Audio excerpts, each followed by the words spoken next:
Scene 1. Intro. Hey everyone, welcome back to the channel. Today we're diving into one of the most heated debates in the soft drink world, Coke Zero versus Pepsi Max. But this isn't just about which one tastes better. We're going deep into the science, the sweeteners, and the surprising health implications that most people don't even know about. Scene 2. Product display. By the end of this video, you'll know exactly what you're drinking, how these artificial sweeteners actually work, and whether the zero sugar promise is really as good as it sounds. And stick around, because we're doing a blind taste test at the end that might just surprise you. Let's get into it. Scene 3.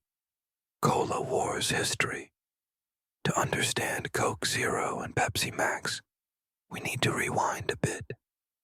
The original cola wars between Coca-Cola and Pepsi have been raging since the 1970s.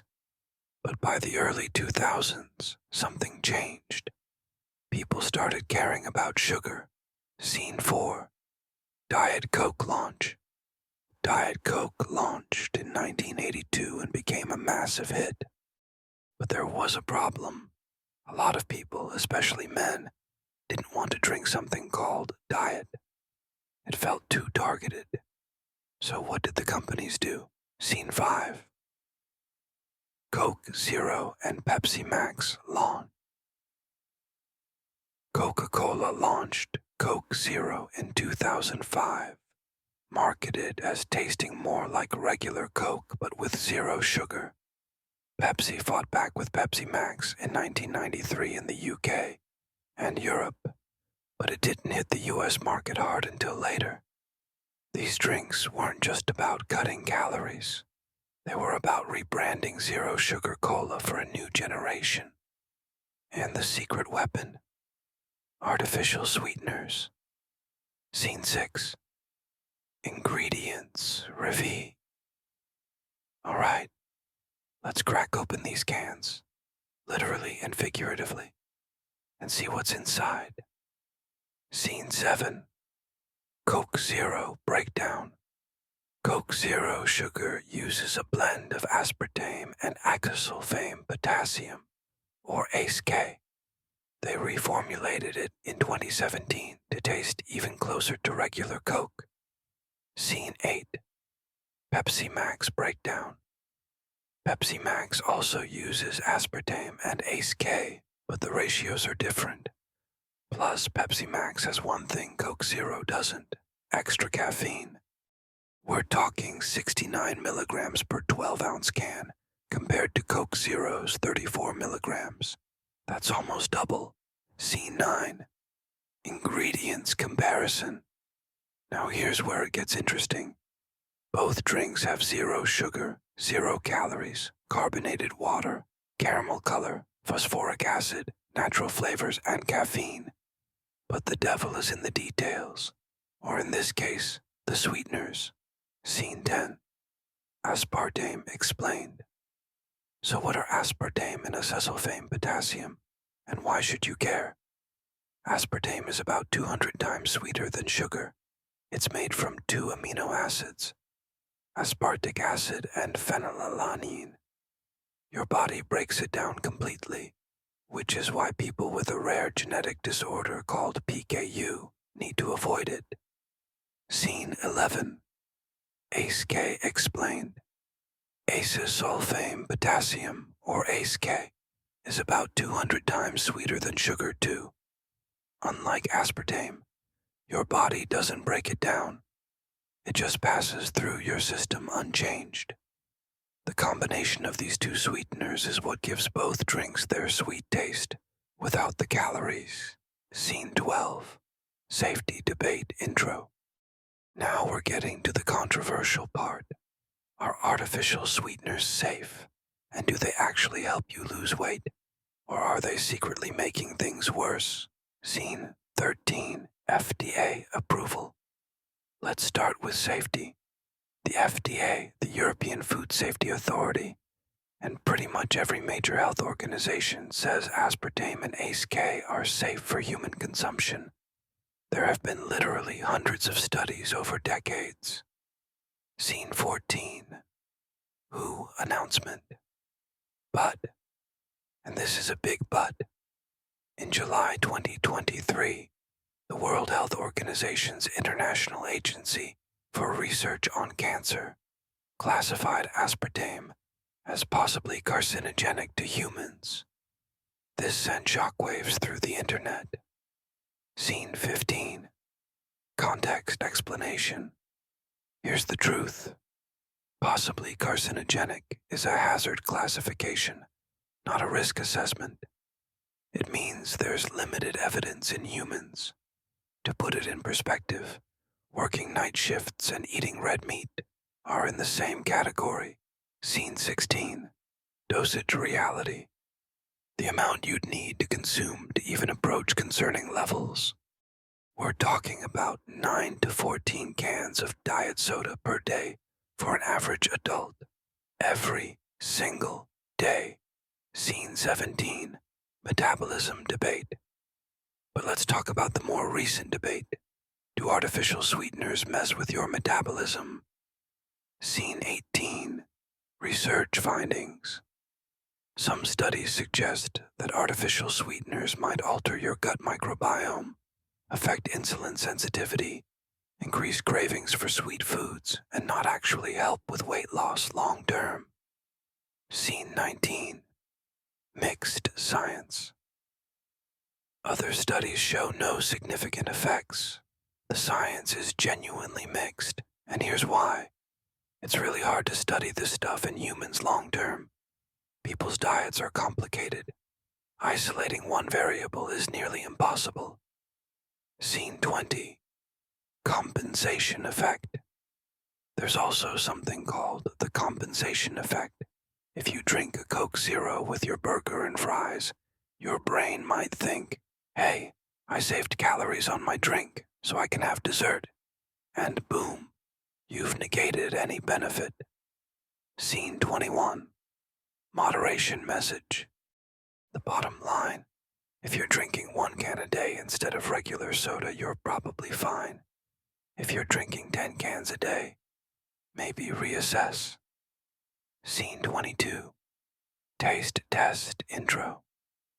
Okay, theory time is over. Let's get to what really matters.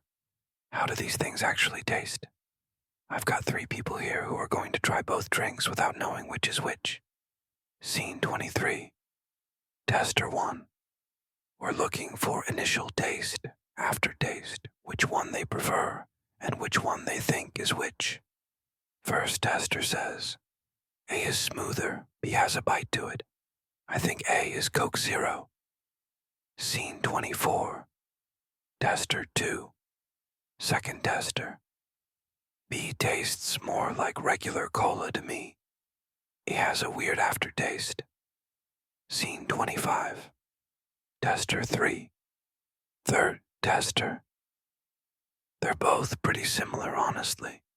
B might be slightly sweeter. Scene 26. Reveal. So A was actually Pepsi Max and B was Coke Zero. Interesting that opinions were all over the place. Scene 27. Psychology of taste. Here's the thing about taste. It's incredibly subjective and influenced by psychology.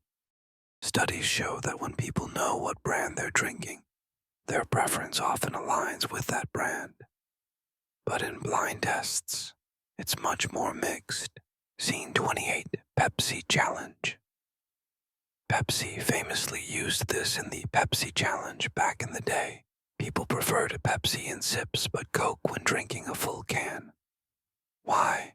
Pepsi is slightly sweeter, which wins in small amounts but can be overwhelming in larger quantities. Scene 29. Flavor profiles. With Coke Zero and Pepsi Max, the difference is even subtler. Both are engineered to taste as close to their regular counterparts as possible. But there are some key distinctions. Scene 30. Coke Zero profile.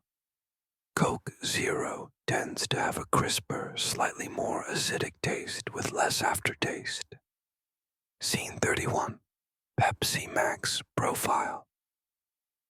Pepsi Max often tastes a bit sweeter up front and has that extra caffeine kick that some people can detect.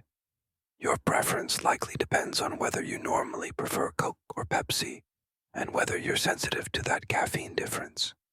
Scene 32. Bigger picture. Let's zoom out for a second. The Coke Zero versus Pepsi Max debate is really part of a much bigger conversation about how we approach food, health, and what we put in our bodies. Scene 33. Sugar consumption. The average American consumes about 17 teaspoons of added sugar per day. That's way above the recommended limit. Regular soda is one of the biggest contributors. So, zero sugar alternatives seem like an obvious solution, right? Scene 34. What works? Well, kind of. Here's what we know works. Switching from regular soda to zero sugar versions reduces calorie intake. This can help with weight management if you don't compensate elsewhere. It's definitely better for your teeth. Sugar feeds cavity-causing bacteria. Scene 35. Better alternatives. But here's what might be even better. Gradually reducing your dependency on sweet drinks altogether. Getting used to water, sparkling water, or unsweetened beverages. Retraining your palate to not expect everything to be super sweet. Scene 36. Honest advice. I know that's not what you want to hear, but think about it. If you're drinking these zero sugar drinks because you're trying to be healthier, that's great. But if you're drinking 6 cans a day because you're addicted to the sweetness, maybe it's worth examining that relationship. Scene 37. Environmental impact. There's also the environmental angle. Aluminum cans are infinitely recyclable, which is good, but the production and transportation of these drinks still has a carbon footprint. And let's be real, a lot of those cans end up in landfills. Scene 38. No shame. None of this is to shame anyone. I drink these occasionally too, but it's worth thinking about the bigger context.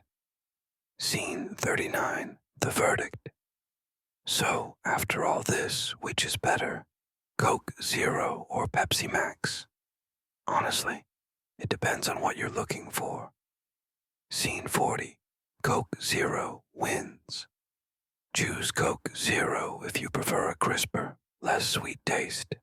You want lower caffeine. You're a Coca-Cola loyalist. Or you want something closer to original Coke's flavor. Scene 41. Pepsi Max wins. Choose Pepsi Max if you like a sweeter upfront taste. You want that extra caffeine boost. You're a Pepsi person. Or you enjoy that slightly bolder flavor. Scene 42. Sweetener conclusion. As for the sweetener debate, both drinks use the same sweeteners. The science says they're safe in moderate amounts, but the long-term metabolic effects are still being studied. My take, everything in moderation. Scene 43. Final thoughts. If you're using these as a tool to reduce sugar intake, great.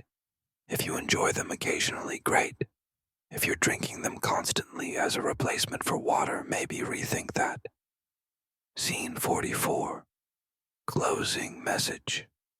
At the end of the day, this isn't really about which corporate cola formula is superior. It's about making informed choices about what you consume and why. Scene 45. Call to action. So what do you think? Team Coke Zero or Team Pepsi Max? Let me know in the comments below.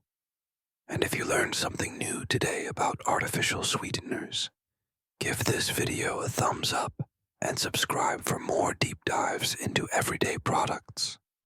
Scene 46. Outro. Thanks for watching, and I'll see you in the next one.